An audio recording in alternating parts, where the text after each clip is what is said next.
All right, guys, this is for those of you who are curious as to which candidate to support in the current Gallente presidential election. We have 3 different candidates. They each have very different positions. This has nothing to do with the rewards of the event itself. You know, you can basically get all of the major rewards regardless of which candidate you support. So that isn't what this is all about. There's one thing with whose yacht that you get that ends up being the only thing that depends on which candidate that you support. So it's not for in-game, or like it's not for like your reward purposes that you're choosing a specific candidate. But what is important is that the candidate that gets the most points based on people performing the tasks of the event in support of that candidate will be elected the new president of the Gallente Federation, which of course the Gallente Federation is one of the 4 major empires of EVE Online at a time in which we know that what's coming in the next expansion is this whole idea of military campaigns and the empires becoming far more aggressive in what they're trying to do. And so the leaders of each of the empires are really going to matter as to what kind of decisions and what kind of actions each of those empires are going to try to do, what their priorities are going to be, etc. So this is one of the, this is the beginning of what CCP is like really tried to reinforce, where we help sculpt the story through our interactions with the different events. And so this is like one of their biggest highlights of that with the presidential election. So we have these 3 different candidates. What's interesting about these 3 different candidates is, unlike previous times, I don't have to like explain this by going way far back. One of the things that's interesting about all 3 of these candidates is that prior to basically 3 months ago, none of these candidates existed as far as the lore concerned. They created these characters kind of out of whole cloth, and so we don't have to dig too far deep into the past to really start to figure out them. But we do want to start this journey a little bit. We have all 3 of these presidential profiles that we're going to go over today. But before we jump into it, I do want to explain a little bit about how we got here. So the previous president of the Federation, Celes Aguard, was elected during the last presidential election, now about 6 years ago.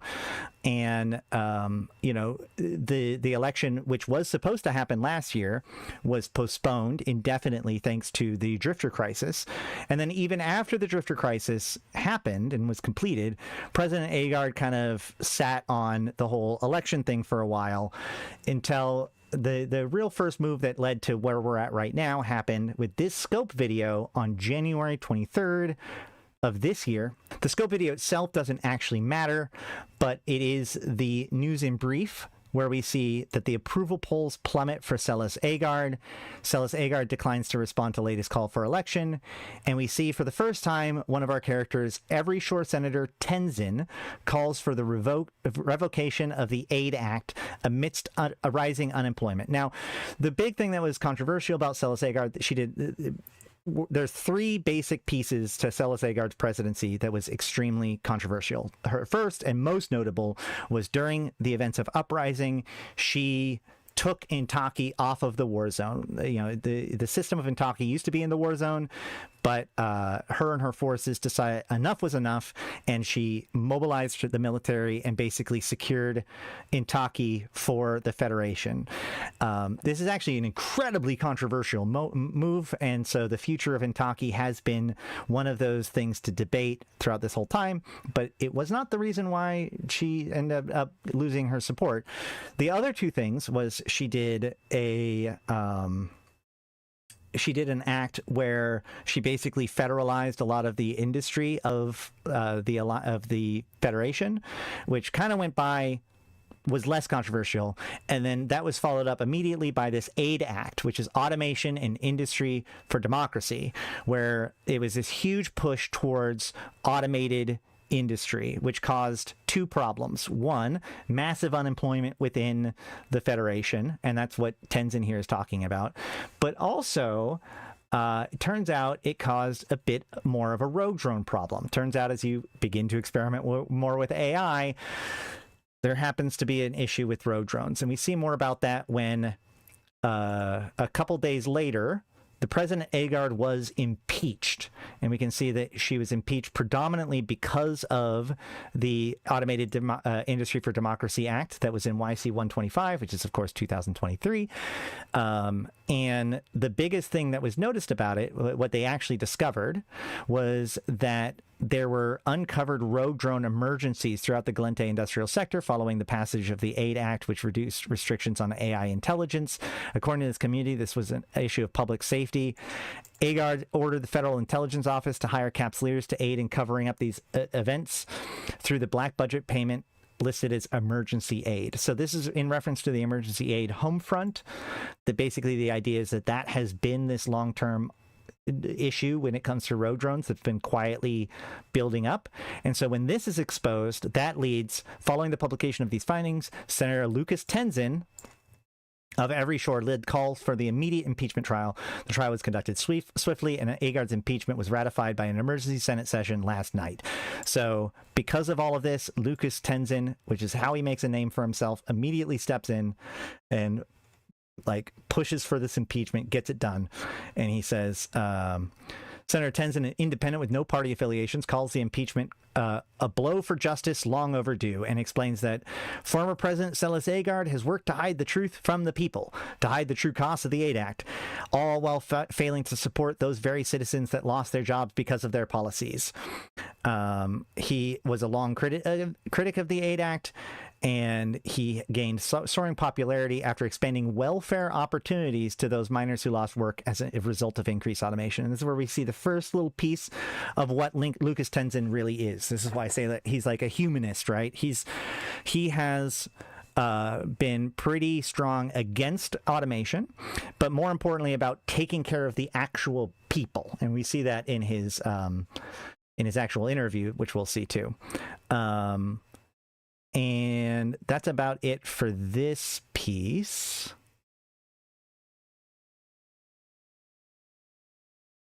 Except for we see Roden Shipyards launches charitable campaign for victims of the AID Act. So Roden also tries to step in and get involved in helping people out, the victims of the AID Act, but not this huge welfare program that this senator has been doing, right? Because obviously Roden Shipyards is a corporation, and this guy's a senator. All right. So then we have,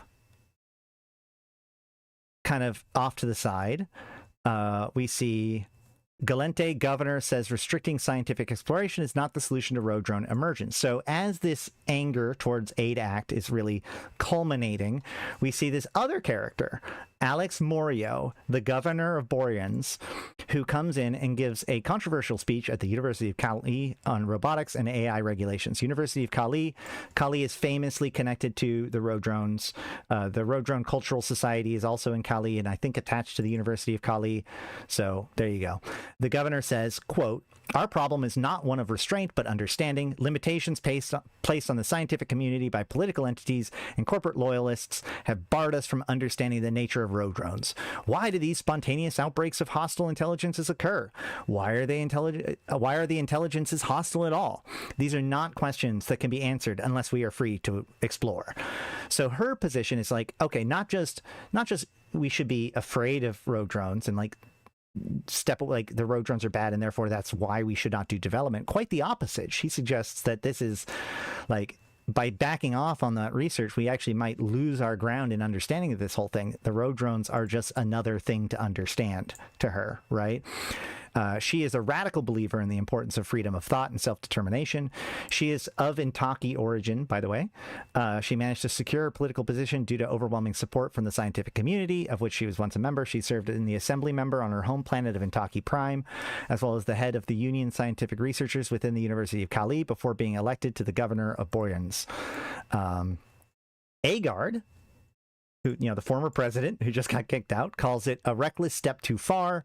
And Tenzin, who's that other guy, says that it was woefully naive, bordering on anti-human. So we already see this. There's this AI versus humans, right? Who's better? And in fact, he goes on to say,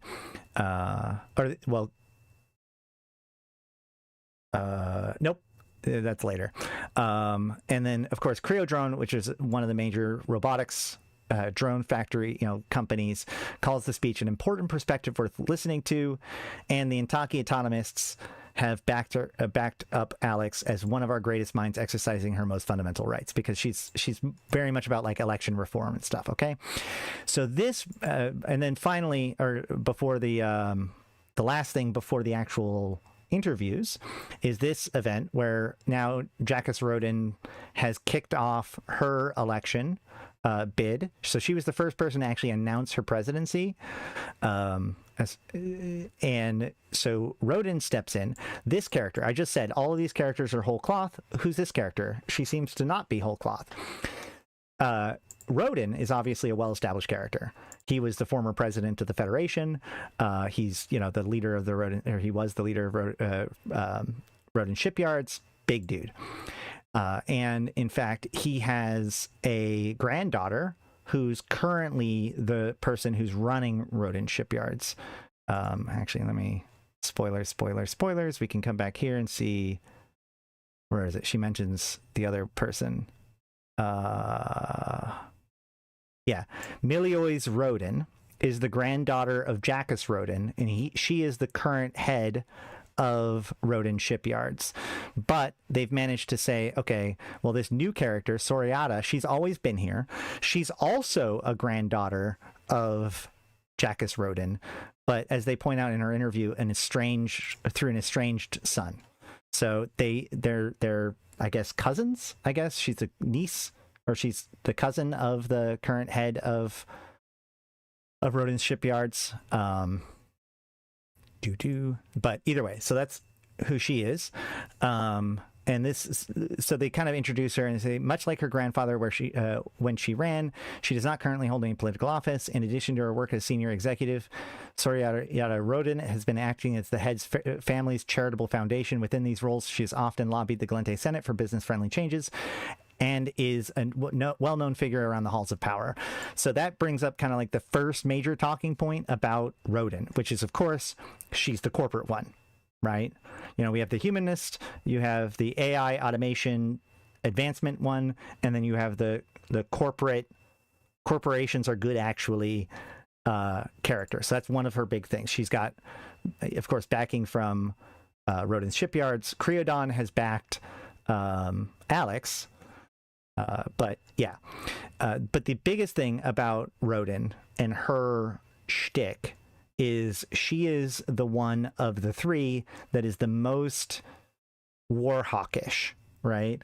The other two, both Lucas and Alix, have very little to say about the relationship between the Gallente and the Caldari, whereas Roden has a lot to say about the relationship between the Caldari and the Gallente, and she very much is pro Gallente, anti-Caldari, flaming that kind of warhawk rhetoric of the three. I would argue that's more her angle. Lucas is a military vet, but Roden is the one that's really trying to cater that warhawkish military mindset. We'll look into that more as we get there. Jackus Roden calls her a born leader, one of my closest advisors, and a great source of pride for our family.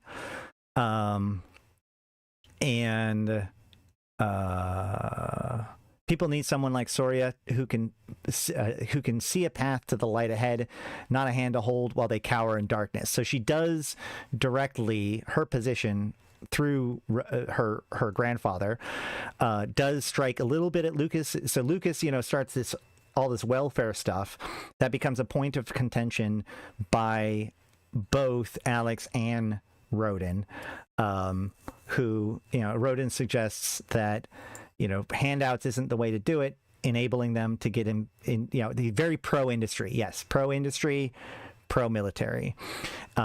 She comes in with the chance of Gallente strength and a return to strength, and she says, she criticizes a recent backlash against corporate excellence in favor of promoting weakness. Right? She's focused very much on the fact that these welfare programs and other stuff promote weakness amongst the people, right? And the problem of federal interference, not industrial integrity, private innovations, are the key to our dominance over the Caldari threat.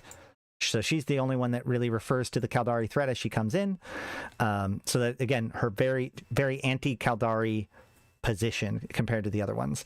She's also backed up by Quaif, which you can see in her sites. She's guarded by Quaif-sponsored ships, which is fun because Quaif is... this is what's really weird, because Quaif, of all of the Gallente corporations, Quaif is the most pro-Caldari.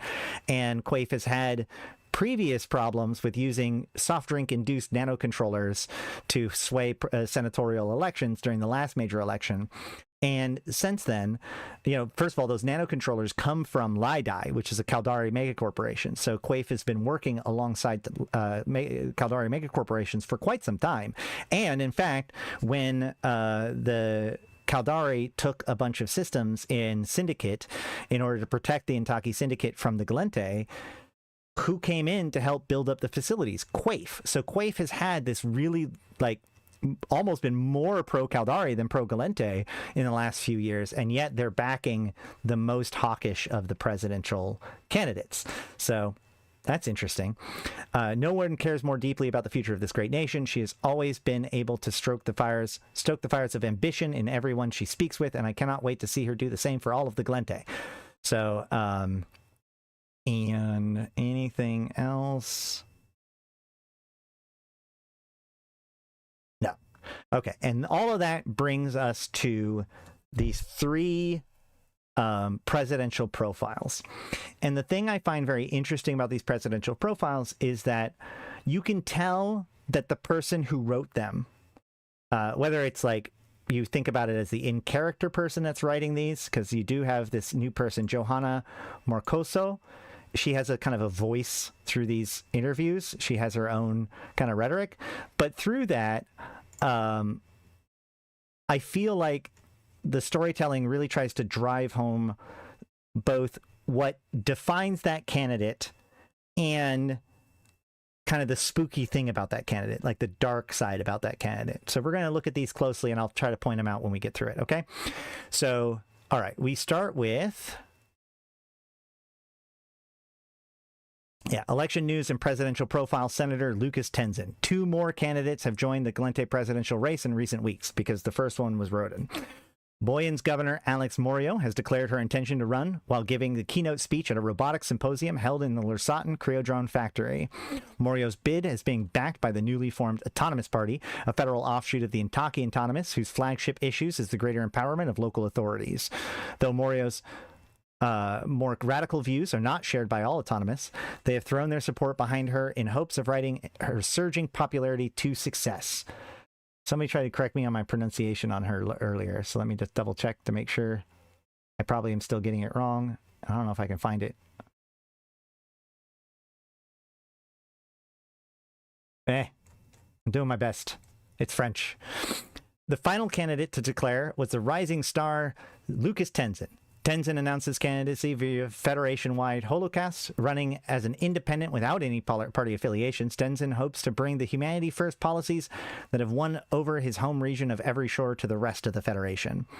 With 3 relative unknowns holding the fate of the Federation in their hands, the Scope has dispatched our own Johanna Morcoso to uncover all she can about these very different figures in our new interview series, Presidential Profiles. Moreau? That makes sense. Yeah, that's probably true. Okay, Lucas Tenzin. When I think of a presidential candidate interview, I think of high-profile locations, luxurious campaign yachts, aptly named presidential suites, stately halls. While I was intrigued when the Tenzin campaign arranged for me to join him at an ore refinery, I was also a little disappointed. Most of these workers are 2nd or 3rd generation, Senator Lucas Tenzin told me, while refinery union members nodded in agreement. Their family's sweat, has been extracted from every ounce of minerals this facility pumps out over 30 years. Now the owners want to lay off 60% of the workforce and ship them out. That ain't right. Rapturous applause followed. These are the senator's base, after all. Lucas Tenzin is a military veteran who came to office after campaigning for labor rights throughout his home region of Every Shore. Tenzin earned the loyalty of his constituents on the picket lines and veteran outreach centers, working his way from local welfare campaigns to the Senate floor. After speaking with each and every union member present, I sat down with the senator for a conversation in the refinery break room. While we shared vending machine coffee, he apologized for the wait, saying that, quote, "I respect your publication and its readership, but who knows when I will have a chance to meet with these people again."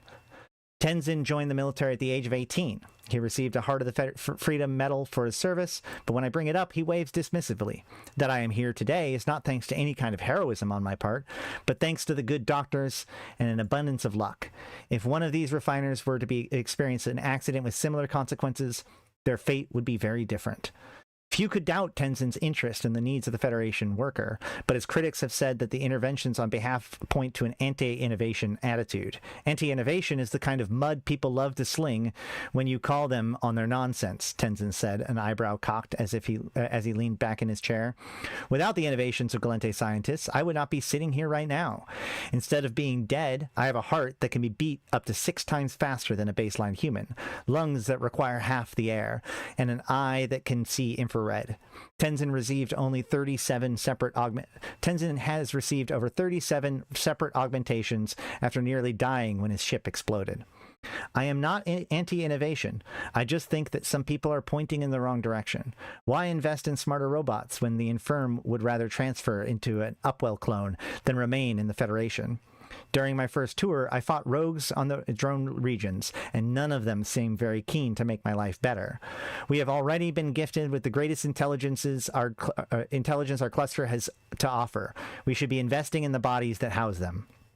When asked what he learned in the service, Tenzin responded that when someone shouts duck, you listen, to keep your fusion battery contact points clean, and that war is not something you do on a whim. I changed topics to raise one of the main talking points of this election cycle, the autonomy of the independence of the Intaki. Tenzin had already returned to civilian service before President Aguard ordered the controversial invasion of Intaki. When asked what he would have done in her place, the senator loses some of his trademark directness. In the service, you learn wars are not something to start on a whim. I was not a fan of Aguard or her way of doing business, but what has already happened cannot easily be undone. The senator's campaign has sought to frame him as a bastion of federal unity, but the issue of local autonomy promises to become one of the election's hot-button issues. Quote, I hope that the people of Intaki will continue to choose their protections and privileges of life within the Federation, he continues, balancing the value of local autonomy with the federal protections that has always been a delicate act. My parents were born on Tisu in Lersaten, Tenzin explained. It is a place with incredible natural preserves, beautiful architecture, and the best damn curry sauce in the Federation. But they chose instead to live in a poor mining colony in the barren wastes of Akland 6 because there no one called them Jinko, only neighbor. I love to read history. Across New Eden, we see the same story on repeat. People living on one island. They meet people from another island, and they start throwing rocks at each other over the fish that swim in the middle. Time goes on. Islands become continents, planets, star systems, but the story remains the same. The Federation was one of the first times we as a species stopped and said, hey, what if we don't fight over the fish? What if we share them instead? What a beautiful idea that was. But to keep that idea alive, we have to focus on the whole, not just the personal domains. Otherwise, we're just back to being a bunch of islands with too many rocks and not enough fish. So what we can see here, like the overall theme of this presentation is what I would like to say, like the salt of the earth, right? He's showing, like, it shows off like the people. It's a bunch of mining guys. It's union members, and they're talking to those those other people. He's focused on them. He's like, yeah, I'm glad that I'm able to see you, but I'm here to talk to these guys, right? Very humanist, but also very kind of populist, right? There's a lot of populist rhetoric there. And the dark side here is when they talk about Intaki, right? Because one of the things, like the Gallente talk a good talk when it comes to freedom and democracy and their like nobility in the universe. But the dark side of the Gallente people is they use their democracy to project a tyranny of the minority. Right, we see this time and time again with the Caldari, with the Intaki, right? and with other places too. There are actually several other cultures within the Gallente Federation that we literally don't even know about the names of anymore, because if they could, they basically eradicated the cultures that they came across in order to subsume them into the Federation. The Federation is strong, and the Federation brings freedom to everybody that's within it, but the cost of participating in the Federation is that you lose your autonomy and whatnot to be part of that. And you can see that he backs this up too. It's interesting that he is in fact Yin Mei. Now Yin Mei is the branch of the Gallente that have still a caste system, right? There was actually a civil war that was about this, that kind of the wrapping up of the civil war was kind of the introduction of the Deathless back in like 2015. But the key here is that the Tisu are actually the lower caste. That's one of the lowest castes within their caste system. So he's not coming from like the nobility, the upper crust, and catering to the power brokers like Celes Aguard did. He again is catering to that underclass, right? But you're still saying like, yeah, we want to take care of you. We want to make sure that your life is good as a lower caste person, but we also want to like eradicate your identity as something separate to the Federation, right? You will, we want to keep take care of the people. There's a huge focus on the human element of it being the most rewarding. His whole argument about we have the best intelligence in the world. It reminds me a lot about like, the original Jovians, right? Where we had on one side the Jovians that were interested in continuing to affect their biology and advance their, modify themselves in that kind of way. But the people that resisted that kind of more radical innovation, their argument was that we can get the same result through augmentations. The other side of the Jovian split was, the statics, which a big piece of them were the elders, who rather than using, some of them used stasis fields, the stasis chambers that eventually become the sleepers. But the other ones actually prolong their life through implants. So this idea that like the real way to improve ourselves, like there's two schools of thought: the advancement of science external to our human forms are where advancement comes from. Development of things like artificial intelligence, cloning, etc., like that stuff.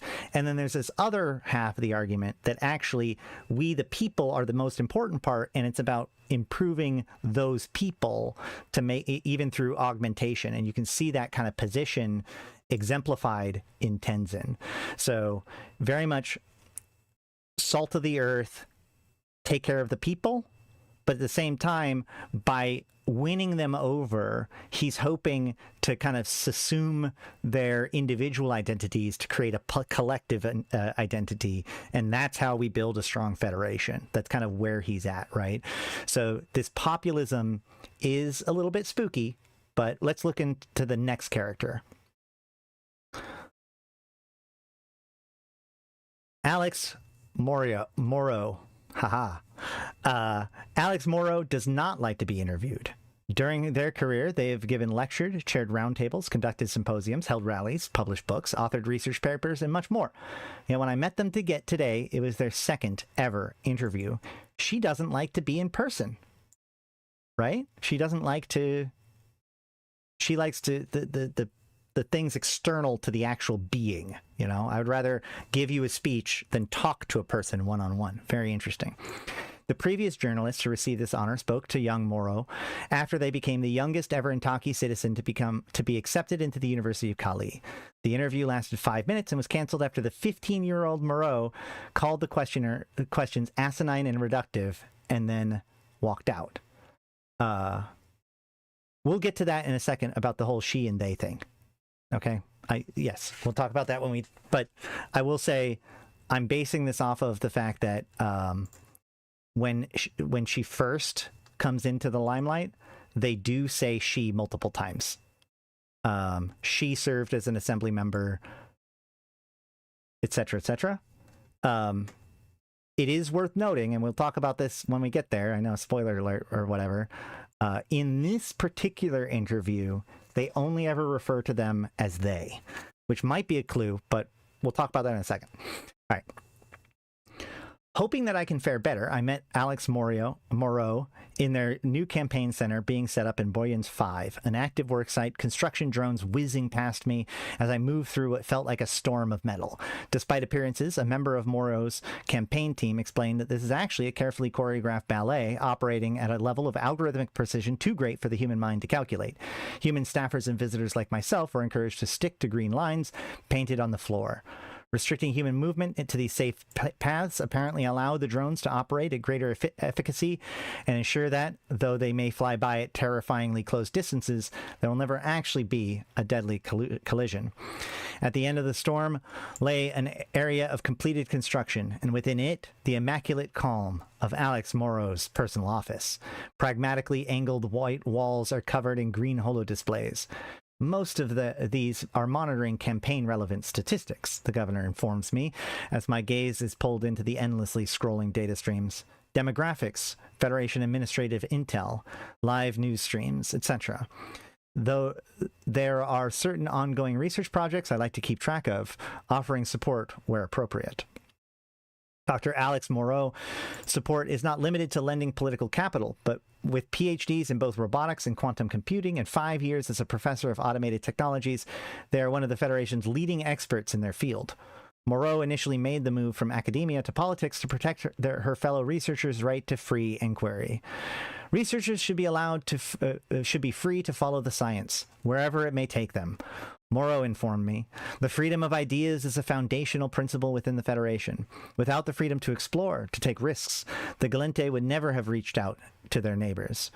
Though there were those at the time who counseled against it, if their voices had won out, future generations would have been condemned to cower in fear on their separate worlds, trapped in a dark forest of the unknown. Instead, they took the risky step into a better future. Bold technological excellence is what made us the cluster's only true multi-origins interstellar civilization. The governor was shocked, or has shocked many with their claim of the recent outbreaks of rogue drone emergencies are not the result of having gone too far, but from not having gone far enough. We cannot control something we do not understand. A first mistake only becomes a final result when there is no further testing. It was this controversial opinion that placed the governor of Boyens into the spotlight. Though many find it shocking, their outsider opinions have garnered enough support to make them a meaningful contender for the presidency. This has been further bolstered by the Autonomous Party, which seeks to take the principles of the Intaki roots and plant them at the federal stage. Moreau's political career began as a member of the Intaki Assembly. Though they had moved on to serve as the governor of Boyens before Aguard's invasion, they had never been shy about sharing their opinion on the matter. Determination of authority in a free society must begin with the needs of the individual and flow up from there, not the other way around. When Aguard invaded Intaki, she disregarded the desires of a great multitude in favor of military conveniences. This stance led to Alix Moreau being embraced by the Autonomous, who were until recently the Intaki Autonomous. The party gained electoral victory in the Intaki Assembly in YC-125 after forming a coalition with the Social Cooperative Party. While they considered a military presence in Intaki illegal, they are not as extreme as the Intaki Lamkata nationalists. Autonomous still support Federation membership, but are crying out for a ratification of a federal level of greater power to local authorities. However, the position of the Autonomous and Moreau are not as philosophically aligned as they would like people to believe. Of course, I believe in autonomy. I also believe that we must move beyond the limitations of planetary politics and embrace a more democratic future. When asked what they mean, Moreau clarifies that the first democracies were impossibly corrupt and unrepresentative by modern standards, as will our democracy seem to future generations. I question the nature of elected representatives in a civilization with advanced algorithms and instantaneous communication capabilities. What is a meaningful unit of governance for a people who can move between planets in a matter of minutes? What is the path of greatest liberty for the self-determining individual within a collective of trillions of such individuals? For today, we have districts, planetary authorities, a senate, a president. But what might we have tomorrow? Should we be unchained from the past? We need only be unafraid unafraid if we wish to embrace the future. So, okay. Alix, interesting character. If Lucas is the humanist, Alix is almost the anti-humanist, right? Like, she is the rogue drones are good actually candidate. But like, so the big thing here that I see, like symbolically in this whole story, is this whole part at the very beginning. An active worksite, construction drones whizzing past me as I moved through what felt like a storm of metal. Despite the appearances, a member of Moreau's campaign team explained to me that this is actually a carefully choreographed ballet operating at levels of algorithmic precision too great for the human mind to calculate. Human staffers and visitors like myself are encouraged to stick to green lines painted on the floor. Restricting human movement to these safe paths apparently allows drones to operate at greater efficacy and ensure that, though they may fly by at terrifyingly close distances, there will never actually be a deadly collision. This paragraph kind of jumps out at me as being the main one, right? When we contrast it to like this one where there's all these, you know, there's just salt of the earth dudes, they're drinking vending machine coffee, you know, they're really showing like low tier stuff, or like, you know, like I said, salt of the earth kind of stuff. Whereas with this one, you see that in her world, humans are almost secondary, right? In this world, the humans have to follow the rules so that way the AI or the drones can operate at maximum efficiency. You know, humans are the ones that have to be restricted to safe zones and controlled in their behavior, because if the most of the space is allowed for the drones to operate, they can operate on a much higher efficiency. Humans, in this case, get in the way. So if Lucas is a populist and has all of the spooky stuff that a populist kind of might come with it, Alix Tenzin is 3 rogue drones in a trench coat, right? Like, some of you guys are saying Trig in disguise. I don't know if I'd say Trig in disguise. Like, and this goes back to the whole like they thing. You know, it is true that during this whole thing, they only ever like refer to they and them, which kind of got some people to believe that maybe she's non-binary or whatever. Obviously, like I said in this previous one, they do refer to her as she, but that doesn't actually necessarily change this fact, because like this is like as she's first being kind of paid attention to, and this is written by a reporter who engaged with them directly. So you could theoretically suggest that that is the case. Now, the other thing that I'm curious about Alix when it comes to this particular thing is that Alix is Intaki, which could mean, did they put Alix into the game today?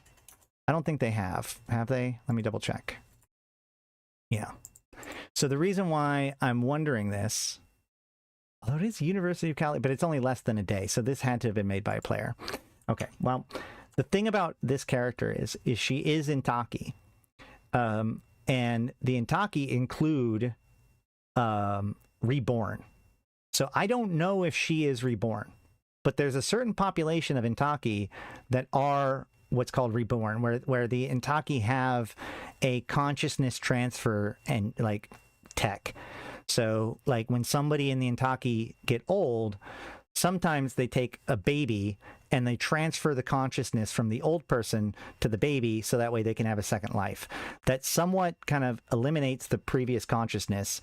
There's kind of controversy to that or whatever. But this is a practice of the Intaki people, and in fact, their entire religion is based on this. Their religious leaders are known to be able to do this consciousness transfer without the use of technology, right? So the Intaki people, like I actually want to do a whole thing about the Intaki people, but we're going to just touch on this for today. Yeah, the other can infiltrate such things. We could theoretically see a problem with that. And also, you know, rogue drones are in association with the other. And her term here with the statement of being unchained is somewhat similar to unshackled, which is very closely to the Intaki, or to the drifters. So my point is that it is actually possible that the theyness of this is because within the Intaki like society, I did a little bit of looking into this. I don't know 100% or whatever, but like if they're transferring consciousnesses, it could very well be that like maybe in a past iteration they had a male body. You know, it may not matter as much, and so there's a couple of things that may make this make sense. But again, the only evidence that we have about this is the fact that they refer to them only as them and they in this particular post, where they refer to other characters with she. So it's not like they're exclusively using they, them within this post. You can see when they refer to Aguard, they say she, but when they refer to Alix, they say they. So some people have been asking about that, and the truth is that this could be a very reasonable thing. If she is reborn, it would make more sense for them to use potentially more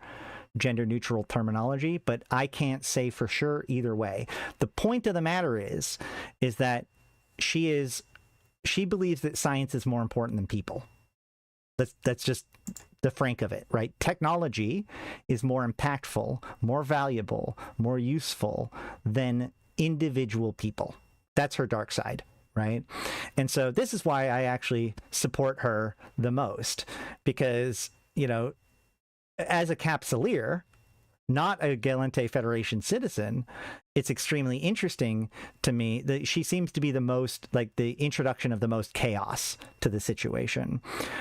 So, you know, she wants to revamp democracy. This is another interesting thing where, like, her dark thing at the end is, like, questioning the very foundations of the democracy itself, right? She's not anti-democracy. She actually wants more democratic process, but she's definitely speaking against representative democracy, the system of democracy that the Federation currently maintains. And she seems to be arguing more in favor of a true democracy where we don't have representatives, but that democracy is maintained through technology, right? We give up senators and we instead have advanced algorithms, instant communications, and you know, self-determination of the individual, right? So it's funny because she's the more anti-human of the two. She's very much, you know, closer to being 3 rogue drones in a trench coat than Lucas. But what's funny is that Lucas says that I'm here for you, the individual. I'm here to help take care of you. Also, your individual opinions don't actually matter. All that matters is the Federation's opinions. Whereas she says, you don't matter nearly as much as the technology that comes birthed from us. But from that technology, you should have a better voice. And so that's a very interesting, almost yin-yang-y sense to it. We're getting to Roden. Yes, but honestly, my biggest pitch for Moreau, as just a person who plays this game, her idea of like developing understanding of what's going on to the rogue drones is very interesting to me. I want more insight into rogue drones. I want Alix to become elected because I think that she represents kind of the most interesting position of the 3 when it comes to future events. That's just my position. Of course, everybody's free to make their own choices. I'm just being very upfront about my bias. All right. So, final candidate, Roden. All right. Capsuleer influence election and presidential profile, Soraya Roden. With voting scheduled for the 17th of April, YC 128. More evidence. Okay. I have this whole thing about the fact that this week's rollout was totally messed up, and it's kind of the reason why a lot of things happened. We're not going to talk about it right now. We're talking about the lore. That's really funny that this note says that it started on the 17th when it actually started on the 19th. I guess just put a pin on that. All right. With voting scheduled for the 17th of April, YC 128, the road for the Gallente election is truly underway. Despite their varying differing stances, the 3 candidates are currently tied in the polls. While entrenching voting blocks are unlikely to budge, election analysis believe swing votes may be looking to the stars for guidance. Yeah, all of the rewards can be gotten from all of them, except for the final yachts. Capsuleers are expected to have an outsized influence on voters due to their past impact on key issues such as fighting road drone emergencies, the ongoing conflict with the Caldari, and strong stances on the autonomy of the Intaki Prime.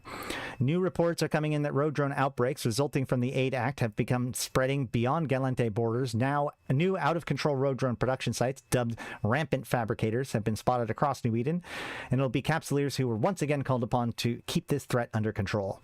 To try and gain their support, all three candidates have established new Capsuleer outreach centers in Dudixi. These outreach centers offer rewards in exchange for Capsuleer services. Due to anti-corruption laws, these sites are not allowed to discriminate between Capsuleers based on their political affiliation. However, there is no doubt that the candidates attempt to influence the Empyreans with significant resources being offered in exchange for Capsuleer's pro-Galente efforts.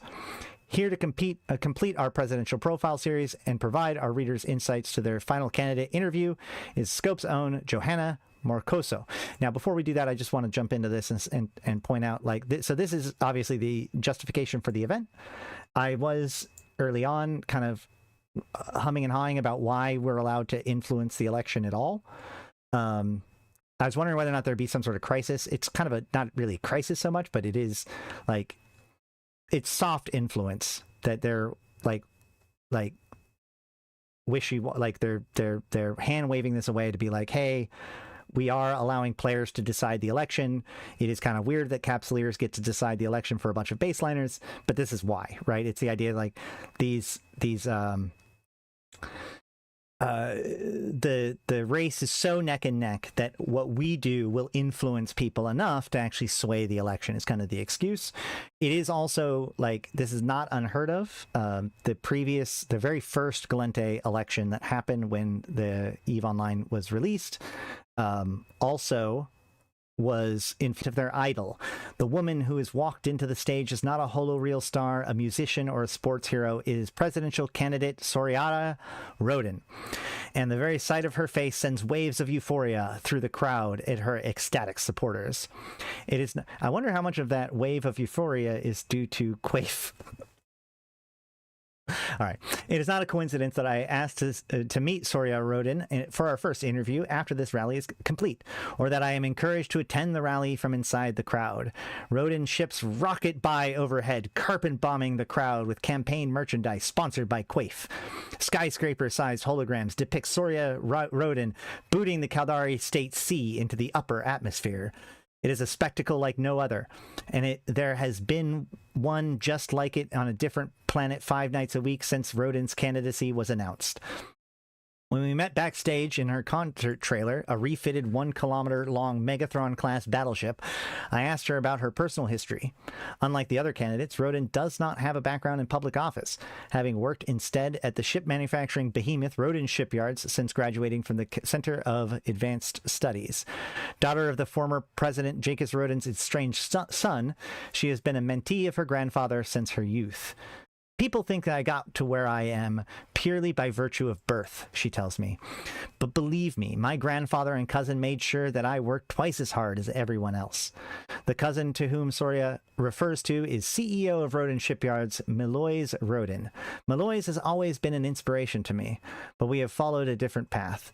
As head of Roden's charitable foundation and liaison to the Senate, I've been proud to represent our values of personal liberty empowered by personal responsibility. Soraya Roden may not have come from a political station, but she is indeed well known within the halls of power. Since her grandfather left the office in president in YC-122, it has been Soraya who has represented her family's values when lobbying for political change. However, she states that, quote, I am not running to be president for my family or for their company. We are not Caldari, blind servants to the dictates of megacorps. We are proud Galente, and I want to represent what is best for all of our people. According to Soraya, her grandfather Jacques originally tried to convince her not to run, but once he saw just how badly our federation needed a strong hand to guide it, he understood my passion. Soraya Roden is running with the backing of the Progressive Party, the very same party her grandfather defeated in the YC-112 election. I am aware of the irony, but my grandfather was not fighting against the party. He was fighting against a wave of overzealous government control. That's the same reason why I am running today, and this time the Progressive Party is excited to be on the right side of history. Aguard lied to the progressives, just as she lied to us all. Now they have embraced the reality that in order to protect the values that made our Federation strong, the government must listen to the wisdom of those who have excelled in the private sector. She discusses the problems that the Federation is facing. As she discusses the problems the Federation is facing, Roden becomes solemn. Freedom is our most important value, but we must also be responsible with how we use that freedom.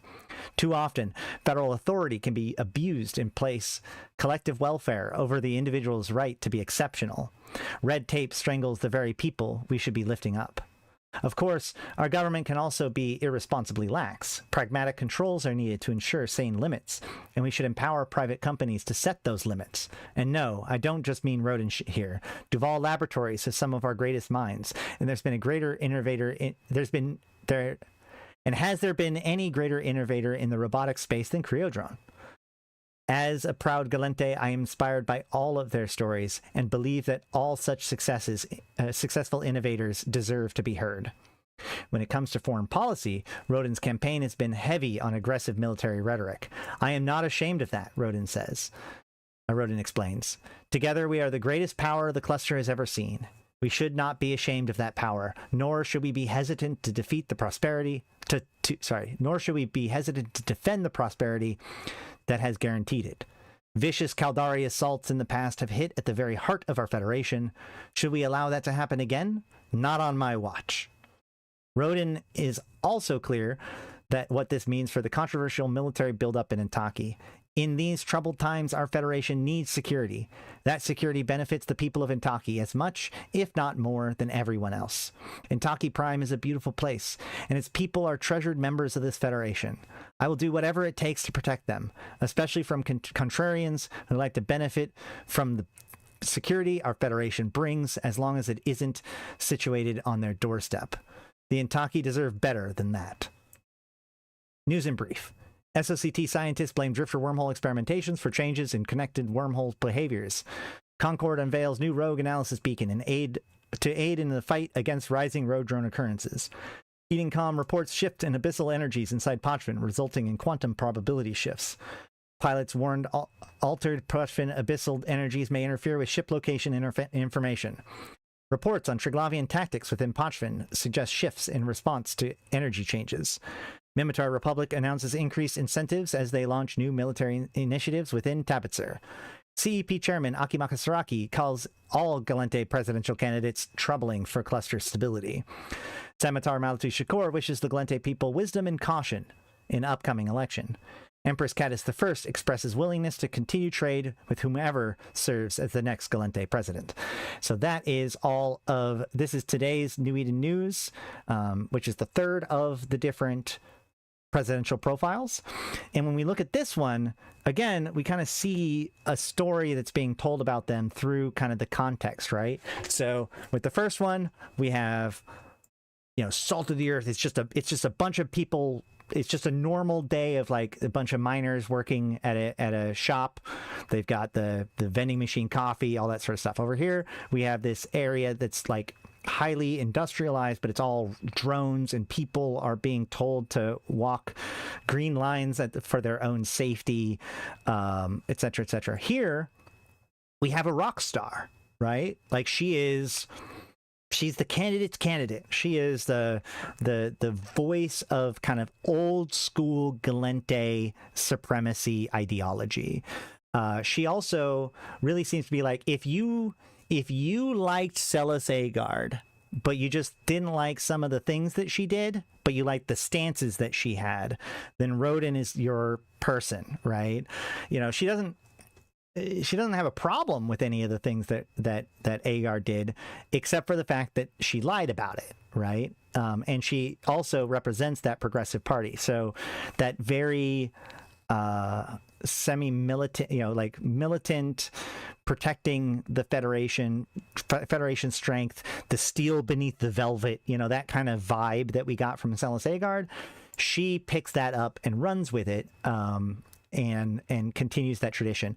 What I find fun, the quote from here that I see is this: the statement that really jumped out at me was this: Roden ships rocket by overhead, carpet bombing the crowd with campaign merchandise sponsored by Quaife. Like even the celebratoriness of her involved like military terminal carpet bombing, right? 07, hey, and like the kicking of the Caldari Sea. Like the other two characters have almost nothing to say about the Caldari. She is the one that's like anti-Caldari military force, etc., etc. She also, of course, is very much like humans, AI, industry leaders, right? Who should get the priority? And her argument is that the leaders of the industry are the ones that have been successful and therefore should be the ones that are making the most choices. So she's very pro-industry. The one dark side to this, if you look through all of this, she feels very like, if given the wrong opportunity, she's very Ayn Rand, right? There's a very Atlas Shrugged vibe to some of this. When it's about individual excellence and the need for the Federation or the government to support what the industry is doing, but to get out of their way otherwise. That success is personal responsibility, and there's a very Ayn Rand vibe to some of the things that she's saying.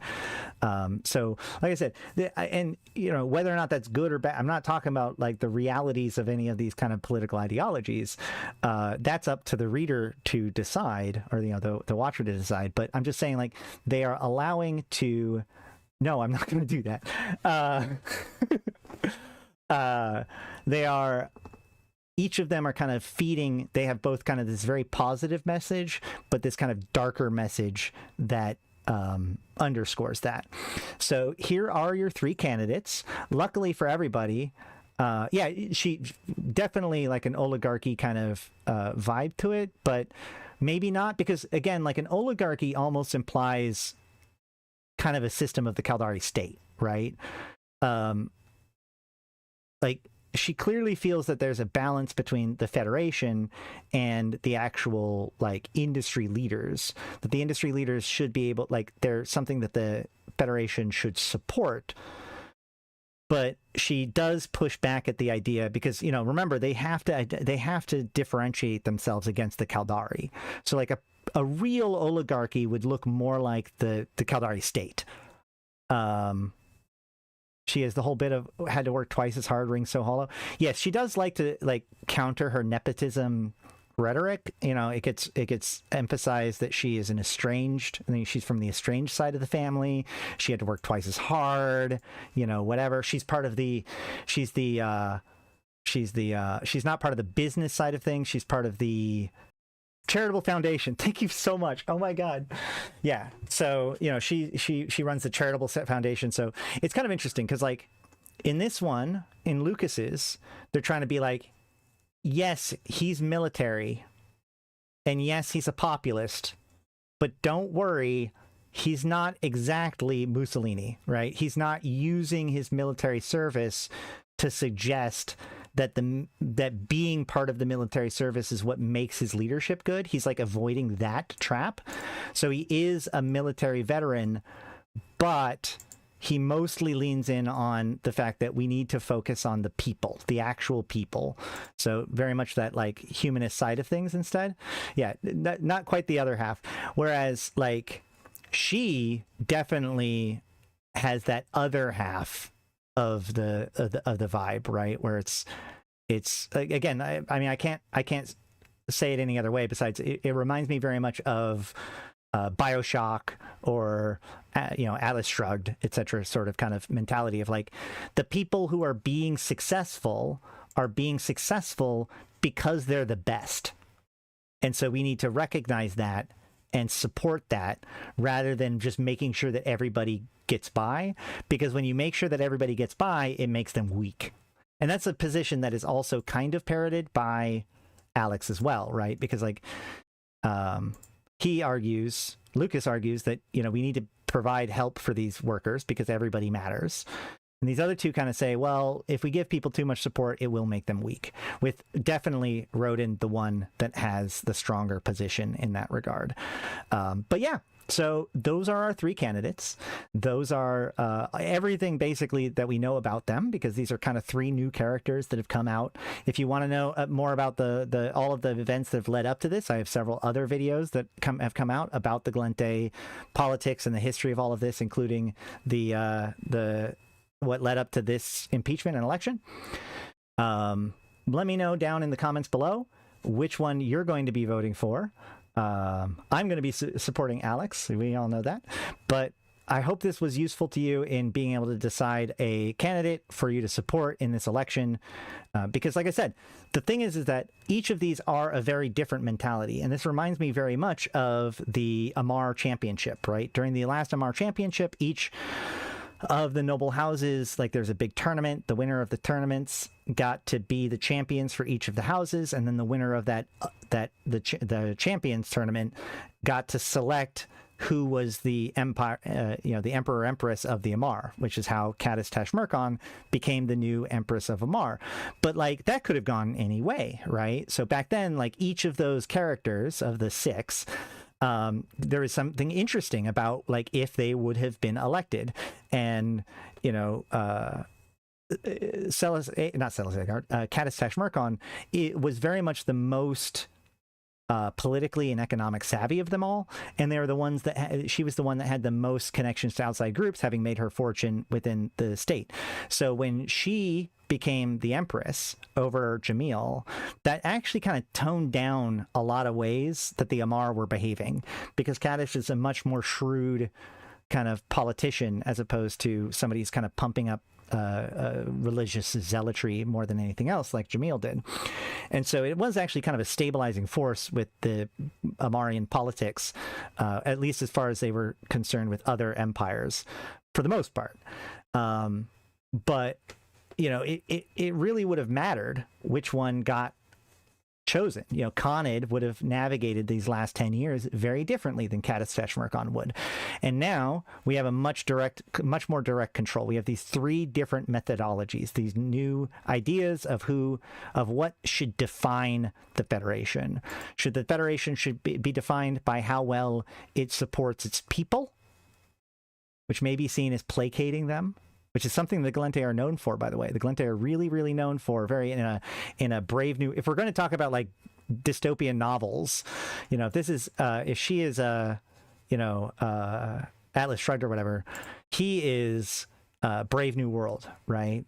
Let's get everybody happy. Let's get everybody augmented. Let's get everybody maybe drugged up if we need to, but let's keep them happy, so that way we have this population that maybe we could use as a human shield. Right, which is a very Gallente way of doing things, and like I said, he has like this higher level Gallente mentality where it's like, yes, we want people to be part of the Gallente, but by doing so, you kind of give up a little bit about who you are because of the will of the collective.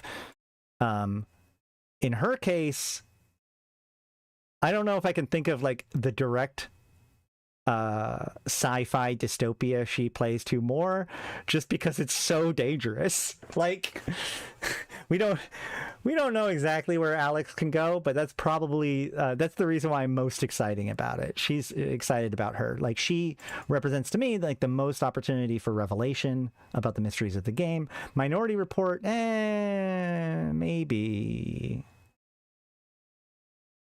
Matrix, I don't know. Again, I think that her thing is literally just 3 rogue drones in a trench coat. And then the final one, of course, like I said, she is very much the Gallente, and it is worth noting, like he is Yin Mei, she is Intaki, and he or she is native Gallente. And so this does represent kind of the 3 different sub races within the Federation and how they're different. I think the Sleepers Drifters are more Matrix. Well, yes, obviously. But I'm saying, like, yeah, I don't know.